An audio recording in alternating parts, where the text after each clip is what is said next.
Salut à tous mes petits poulets, bienvenue dans l'épisode numéro 3 d'Explique-moi Wikipédia. Maintenant qu'on se connaît un peu mieux, il est temps de faire une révélation au monde. Oui c'est vrai, j'aime le cyclisme. Alors après des années à simuler la grippe en juillet pour pouvoir mater en douce le Tour de France, je pense qu'en 2015 le monde est prêt à accepter la diversité et la différence. Alors oui, même si crier son amour du vélo à un premier rendez-vous est sûrement aussi sexy que de se ronger les ongles de pied à table, il est temps aujourd'hui de grandir et d'assumer ses passions. Alors certes, regarder 200 bonhommes faire du vélo à la télé pendant 4 heures de suite, ça peut être chiant comme la pluie. Mais il faut admettre que le manque absolu de divertissement a une vertu, c'est de laisser le cerveau vagabonder. Et à chaque fois, entre deux siestes, je me pose toujours la même question. Comment ça marche ce fameux phénomène d'aspiration ? Et comme d'habitude, ça finit toujours sur Wikipédia.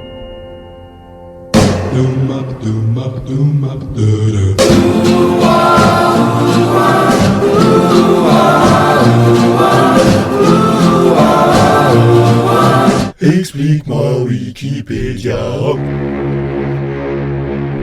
Alors, pour commencer, on va directement spoiler le contenu de l'article. Dans sa grande majorité, il se contente d'expliquer les conséquences et les utilisations du phénomène d'aspiration, et non ses causes. Essayons de remédier à cela en posant un peu le contexte. Comme il est expliqué en haut de page, l'aspiration est un phénomène aérodynamique, c'est-à-dire qui dépend de l'air, de ses mouvements et de son action sur d'éventuels objets solides. Pour commencer simplement, on va partir du principe que l'on se trouve à un endroit où l'air est immobile. De toute façon, du vent ne ferait qu'accentuer le phénomène, s'il est de face, ou le diminuer, s'il est de dos. L'aspiration met en jeu au moins 2 corps solides en déplacement. Sachant qu'un corps, ce n'est pas forcément le machin avec 2 bras, 2 jambes et pas de cerveau qui te sert à te déplacer. C'est juste un truc solide quelconque. Pour comprendre le fonctionnement, on va parler rapidement de la pression.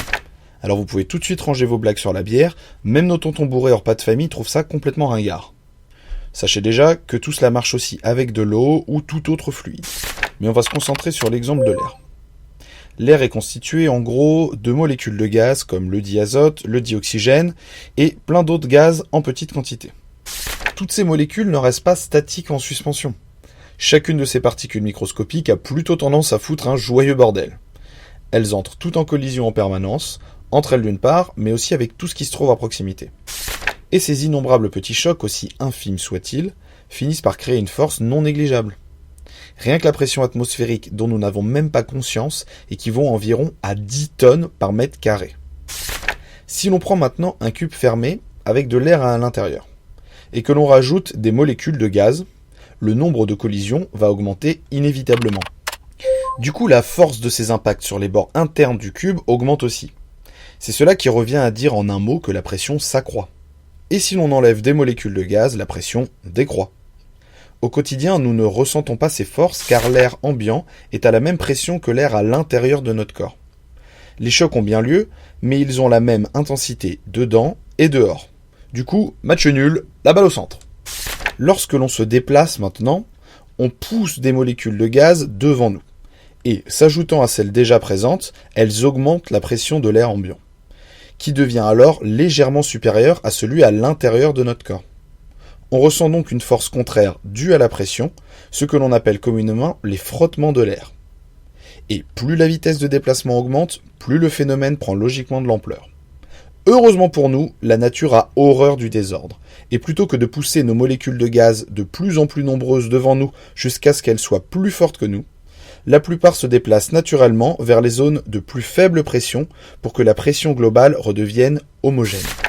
C'est pourquoi lorsque Tata Monique court faire l'ouverture des soldes derrière une quinquagénaire excitée, elle a tout intérêt à se placer juste derrière pendant la course jusqu'au magasin, afin de garder assez d'énergie pour coller une balayette à la rombière en arrivant dans les rayons. Cependant, il y a encore une subtilité que nos 2 accros des boutiques feraient bien de prendre en compte. Il s'agit de l'effet ventouse. Explication. Lorsque l'on utilise une ventouse, en poussant sur le manche, on chasse une partie de l'air contenu entre le caoutchouc et une surface. D'où une diminution du nombre de molécules et donc de la pression.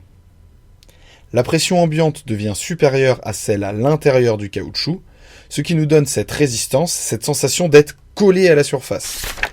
Eh bien, le phénomène d'aspiration met aussi en jeu cet effet ventouse. En effet, lorsque Tata Monique court seule, Non seulement la pression devant elle augmente, mais celle derrière elle baisse, car elle a chassé les molécules sur son passage. Et le temps que la pression se rééquilibre naturellement, il y a une sorte de traînée de faible pression derrière elle. Donc forte pression devant, faible pression derrière. La sensation de résistance à l'avant s'additionne à une impression d'être retenu par l'arrière, ce qui accentue la difficulté à avancer. Et c'est ici que Monique et la quinca hystérique feraient bien de prendre exemple sur nos chers cyclistes ou tout autre coureur en peloton. En courant l'une derrière l'autre, d'une part, la seconde aura une résistance à l'air plus faible, tandis que la première ne ressentira pas l'effet ventouse, car la seconde pousse également des molécules vers l'avant. C'est pourquoi en faisant équipe en courant toutes les deux l'une derrière l'autre, elles iront plus vite que la horde de Maboule courant chacune côte à côte. Les frottements de l'air étant plus intenses que l'effet ventouse, la place de premier est tout de même plus fatigante que celle de second. C'est pourquoi les sportifs mettent en place le concept de relais, qui permet de faire en sorte que celui qui se fatigue le plus change au cours du temps. Ce phénomène est aussi bien connu dans les courses automobiles, et tout le monde a déjà eu ce problème énervant sur l'autoroute, de se sentir trop rapide pour rester derrière une voiture, mais de ne pas réussir ensuite à la doubler, car on ne bénéficie plus de son aspiration. Dans la suite de l'article, il est même précisé que certains routiers peu au fait de la sécurité routière choisissent de rouler en convoi serré afin d'utiliser le phénomène d'aspiration pour économiser de l'essence.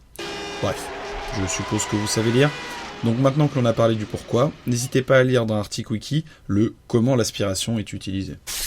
Et on part pour la conclusion claire et précise. Le phénomène d'aspiration, c'est deux choses. Lors d'un déplacement, de la pression forte à l'avant qui nous résiste, de la pression faible à l'arrière qui nous scotche. Donc être devant, c'est chiant, être derrière, c'est pas super, être au milieu, c'est vachement mieux. Et tout ça, c'est juste à cause des molécules de gaz qui arrêtent pas de se foutre sur la gueule. Sur ce, n'oubliez pas ce qu'un dit un jour Peter Pan. Viens là, petit, tu veux aller au pays imaginaire ?